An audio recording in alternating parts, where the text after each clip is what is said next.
Yeah, I spit raps like a heart attack, fast fatal heart impact, past painful scars, in fact I blast tasteful bars and packs. I back up my actions, fact don't ask, grab reactions, jacked attack with every word, then act with class as they hear me snap. I got nothing to lose, cause I fought and felt the bruise, now I'm not the one confused, call the shots and they produce.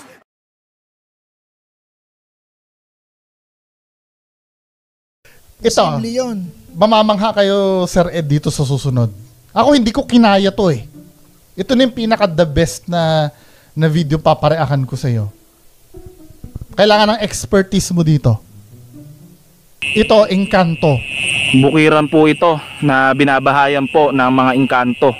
So ayan po mga tol, babalikan na po natin ang atin pong nilagay na alay at baka po kinakain na po ng Encanto. Yun ang Encanto niya oh. Ayan na po siya mga tol. Marami nagpadala ng pera dyan. Sa Encanto na yan. Umersukom. Kumakain na Royal at Andox. So kumunyon in Jesus name, manatili ka malumanay. Bakit so kumunyon in Jesus name, manatili kang malumanay. Yun nga ang hindi ko naiintindihan Sir Ed eh. Una-una, nag-conjure ka ng isang elemento, tinawag mo siya, inalayan mo siya, tapos binibigyan mo siya ng ganyang orasyon. So, tinutudla mo ba siya para hindi siya gumalaw? Pero bakit gumagalaw pa din? Ang sarap nung kain ng Encanto niya, oo. Nagro-royal pa yan. Anong masasabi niyo doon? Masarap maging Encanto pag ganun. Ito yung madalas. Ito yung madalas na pang ano ng pera eh. Pang-akit ng pera eh. Yung mga duwending nagbibigay ng number ng loto. Tsaka mga Encanto. Ito oh.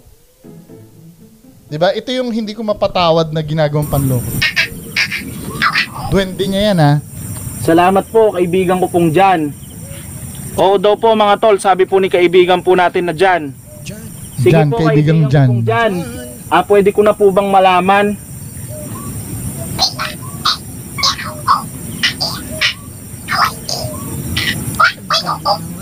Maraming salamat po kaibigan ko pong Jan.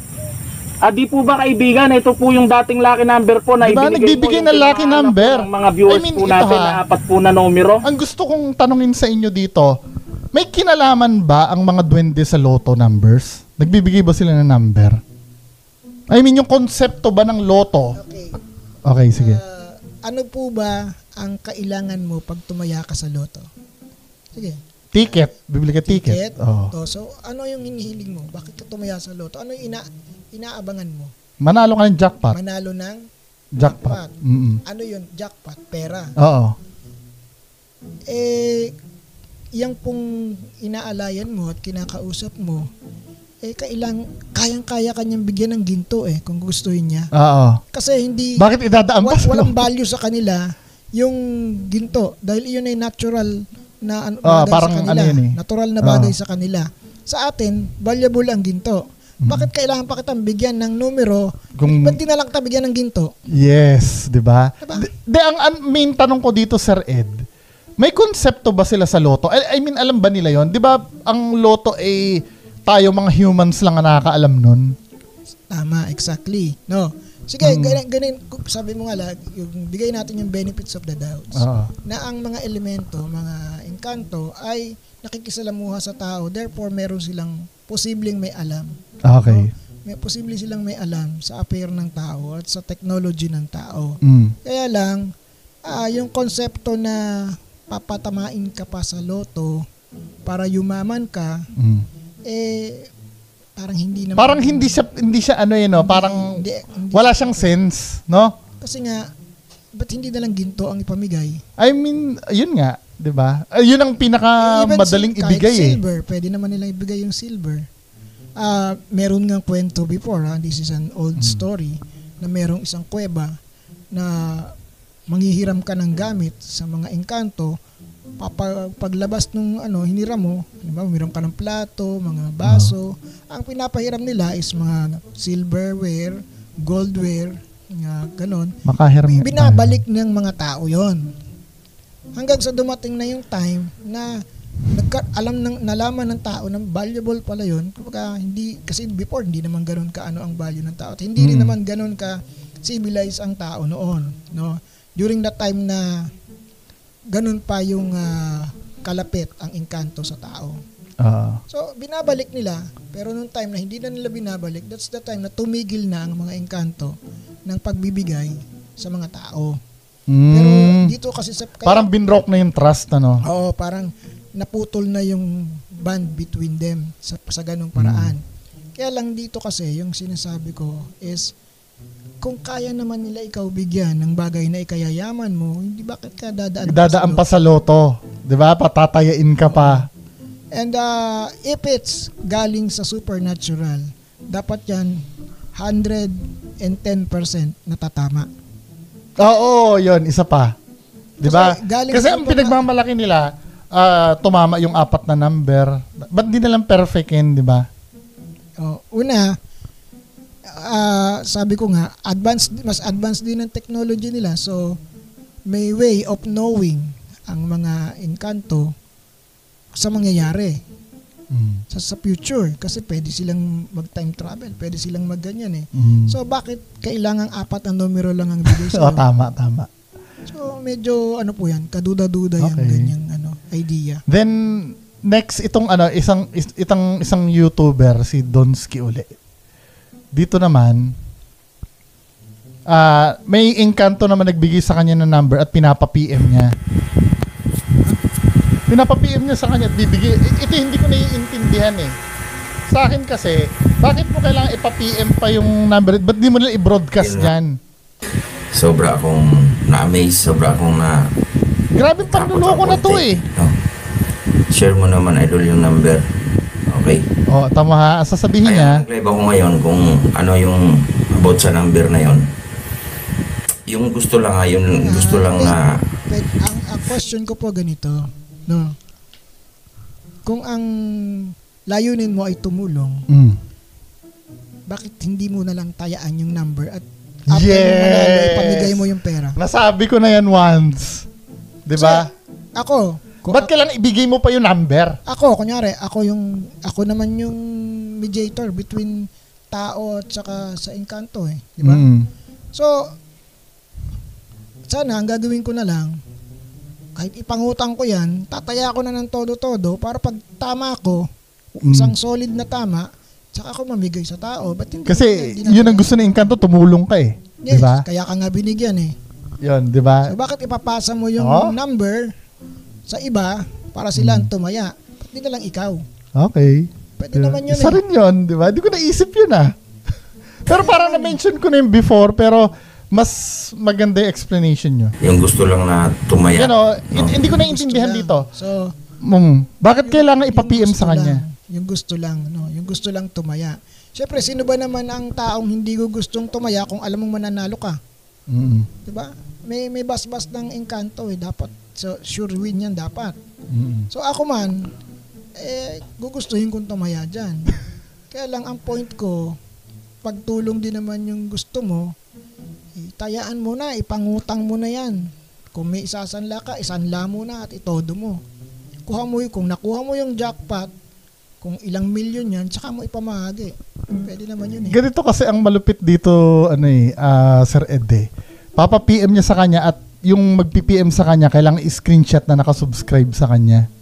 Bago nabigyan. Yun ang layunin. Di may kapalit din. Yun din. So, tapos hindi pa sigurado. Diba? Ito yung pinaka-last na part, Sir Ed. Matatapos na tayo Pero ito yung pinaka-maraming naluloko talaga. Diba? Ito, may isang ka rin, parang faith healer ka ba? Pwede kong tawaging faith healer or... Siguro. Yun. Ito, parang... Ito sa akin, faith healer to. Nakadebate ko na to once, si Maestro Ozzy. Okay. Diba? Ito kasi siya.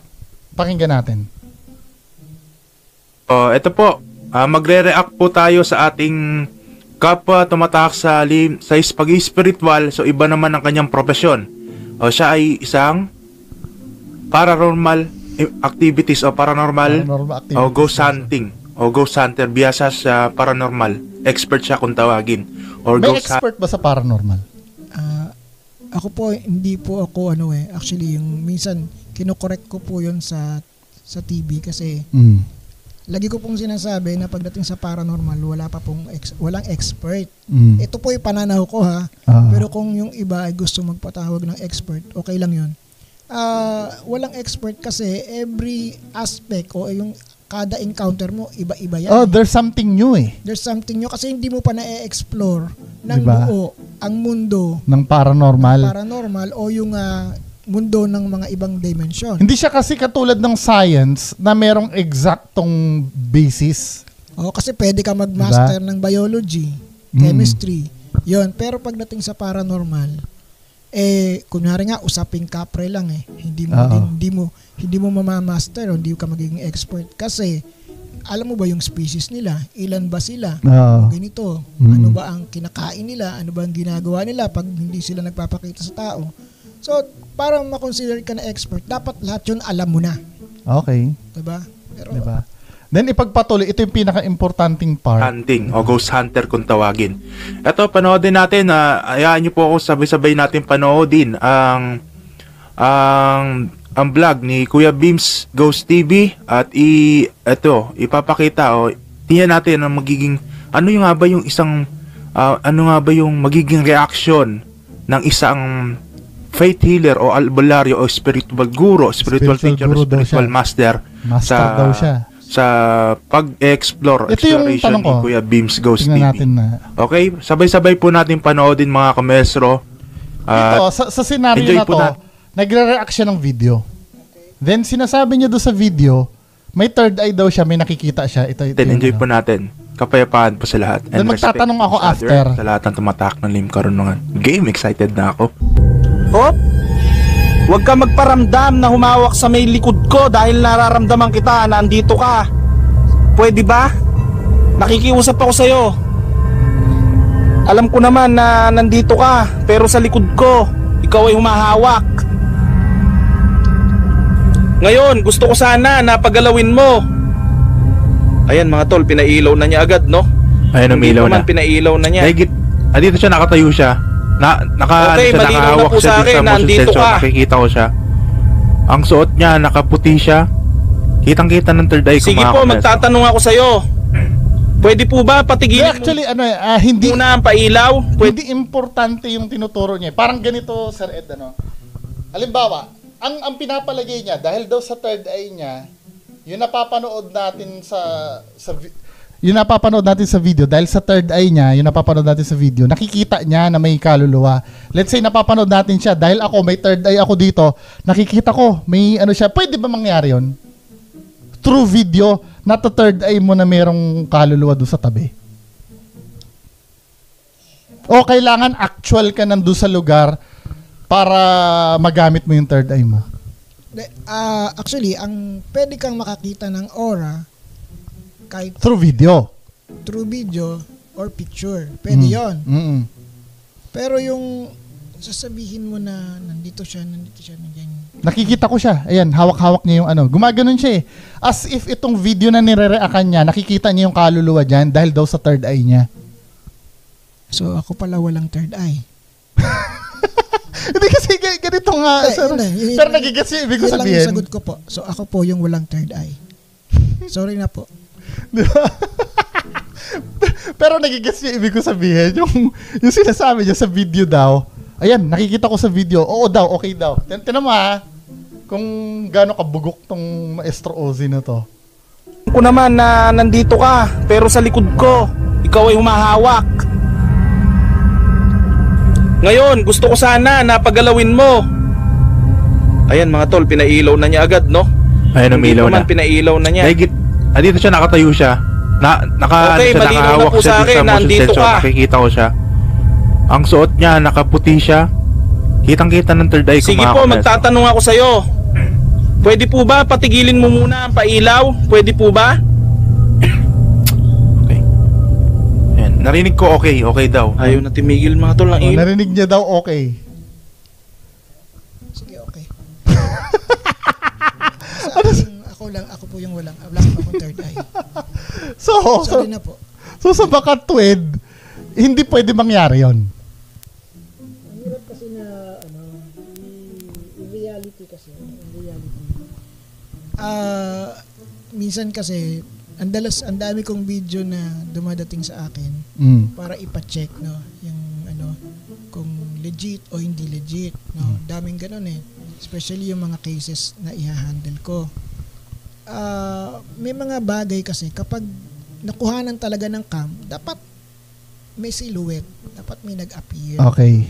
Dapat ganoon. Hindi pwedeng halimbawa may video ako, halimbawa sa gubat nag-video ako. Doon sa camera, wala naman ako nakita sa camera. Then nung pinatingin ko sa'yo, dahil may third eye ka, oy, may nakita ako oh. As in doon sa video, nata-third eye mo yung video. Kung may nakita, kung kunwari ako may nakita, dapat nakikita ko rin. Nakikita mo rin yun kasi naka-register sa camera, di ba? Capture dapat yun. Pero hindi pwede yung, syempre na videohan ko, may third eye ka, ikaw lang yung nakakita sa video, ako hindi. Di ba pwede yun? Video nga yun eh, di ba? Ibig sabihin, image na yun. I mean, hindi na yun yung tunay, di ba? Kailangan actual ka nandun bago mo masabi na meron. Yung third eye kasi, una is pandama, and then, pag naramdaman mo yan, tsaka palang makikita.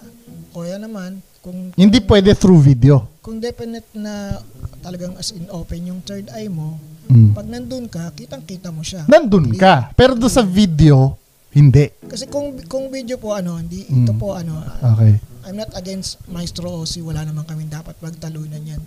Kung sabihin mo na you're into spiritual, I'm also into spiritual. And then, pagdating sa spiritual, kanya-kanya ng aral yan. Okay. Mas malalim ang mundo ng spiritual para mag-awayan. Masyadong malalim yan. Pwedeng paghati-hatian yan. In my opinion, kung na-capture ng video, dapat makita ng lahat. Kung na-capture ng diba? video. Oo. Pero kung hindi na-capture ng video, wala tayong makikita pare-parehas. Okay. Kahit may third eye ka pa. Ito nga, yung tinitingnan ko, so wala akong third eye kasi hindi ko pa nakita. Sorry po. So, yun alam nyo na ibig sabihin ni Sir Ed doon. So, siguro, tanggapin natin yung fact. Sige na. Ito na yung fact. Baka mas mataas yung level ng third eye niya. Pwede, no? Oo. So, siguro, okay. That's the fact. Pero, when you say third eye, it's all the same. Nakakakita is nakakakita. Nakakarinig is nakakarinig. Yes. So, ganun po yung idea. But it's not, so, hindi ko po pwedeng, ang kay Sir Ed na lang, irespeto na lang doon sa, niya. With all due respect to Maestro Ozzy, kasi, yun yung pananaw niya, and then, nakita niya, so, let it be, nakita niya. Pero may sariling opinion si Sir Ed, so, diba? ako meron akong sarili. Okay. So, kung hindi ko nakita, hindi ko talaga nakita. Wala po akong magagawa doon. So, siguro, kailangan kong puntahan yung lugar para makita ko rin ng malinaw. Okay. Diba? Yun lang ang video na re-reactan natin. Sa closing remarks natin, ano yung message nyo dun sa mga taong naniniwala dito at dun sa mga gumagawa niyan? Okay. Ako po, alam ko pong sangkatutak po yung bashers ko. Alam ko po yan. Hindi po ako... Same tayo, sir. Hindi po ako magmamalinis o hindi po ako mag-ano dyan. Kasi ang daming lumabas na memes. So, pambansang memes na nga si Ed Caluwag eh. Ang problema po ganito. Kung bago ka mag-react sa isang bagay, dapat na-experience mo, dapat nandun ka para masabi mo yung totoo. So kung wala ka sa sitwasyon, wala ka rin sa estado na mag-react ka ng isang bagay na hindi appropriate. Kaya lang, dito po sa point na to, yung mga videos po na pinakita. Talaga namang obvious. It's an obvious thing na merong discrepancy. So parang ganun. No? Kasi ganito, Sir Ed, applicable yung sinasabi mo kapag halimbawa debatable lang isang bagay. Yes. Halimbawa, ito may baso ng tubig dito. Bigla siyang gumalaw. Ikaw, as a paranormal expert, kung may alam sa paranormal, pwede mo ideklara na na paranormal yan eh. Yeah. Ako, nakita ko sa malayo, pwede ko sabihin, hindi.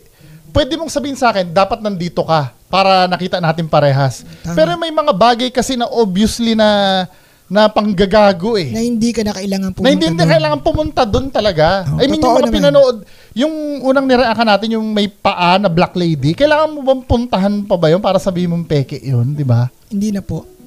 May mga bagay kasi na na sa simula pa lang mali na talaga yan. Hindi mo na kailangan pagpilitan na tama. Yun lang naman. Kasi hindi naman po sa kasi siguro from 1994 up to now, medyo matagal-tagal na rin po ako dun sa mundo na kailan nyo lang po ginalawan.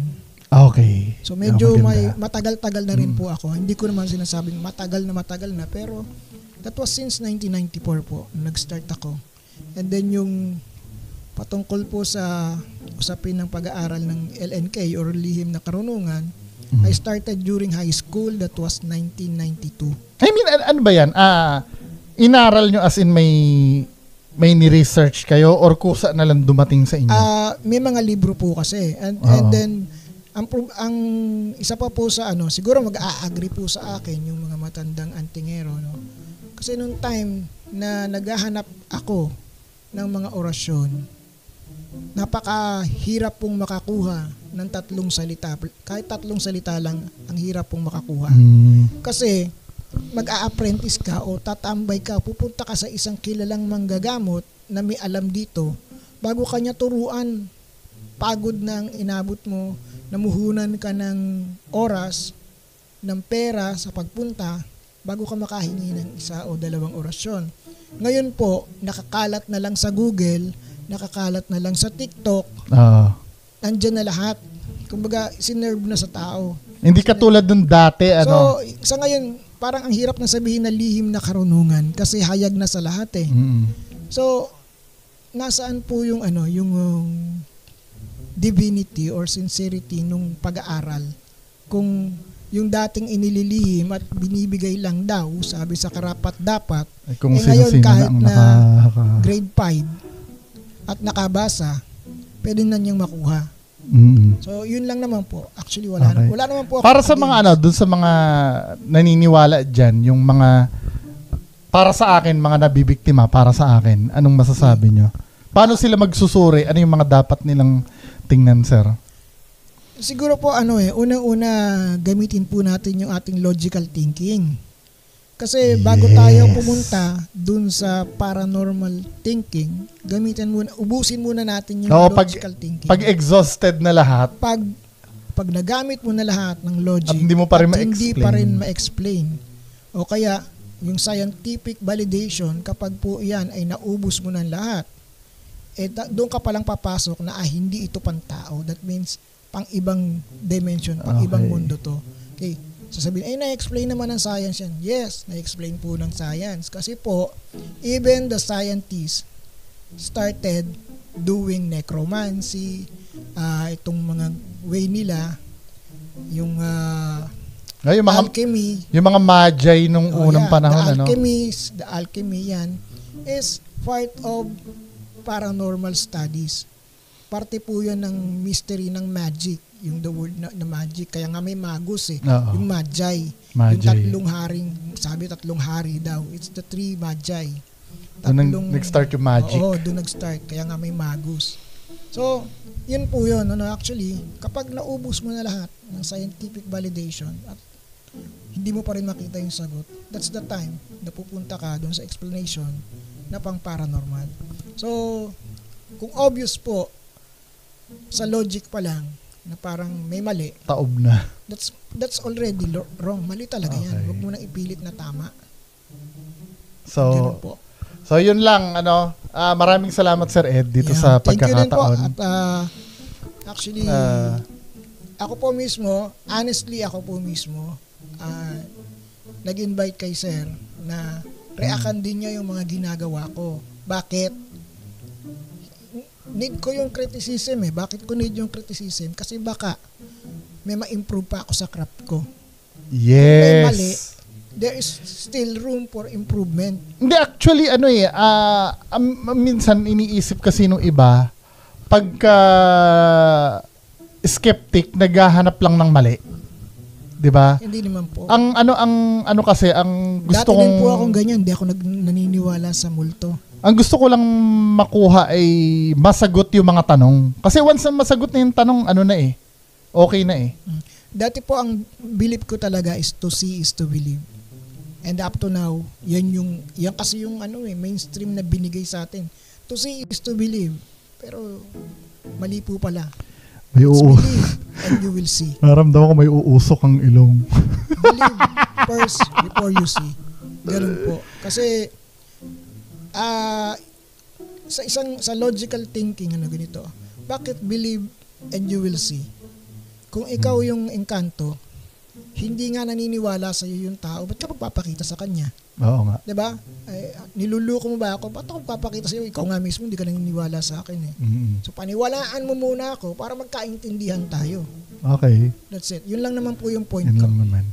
So, maraming salamat Sir Ed do sa time. Thank you. At doon sa mga nanood, salamat din Thank you po. Yung mga subscriber na Sir Ed, baka naman. Yun lang. Maraming salamat Sir Ed. Okay na tayo? Yes. Sige, yes. salamat Thank you, sir. Thank you. Bye-bye.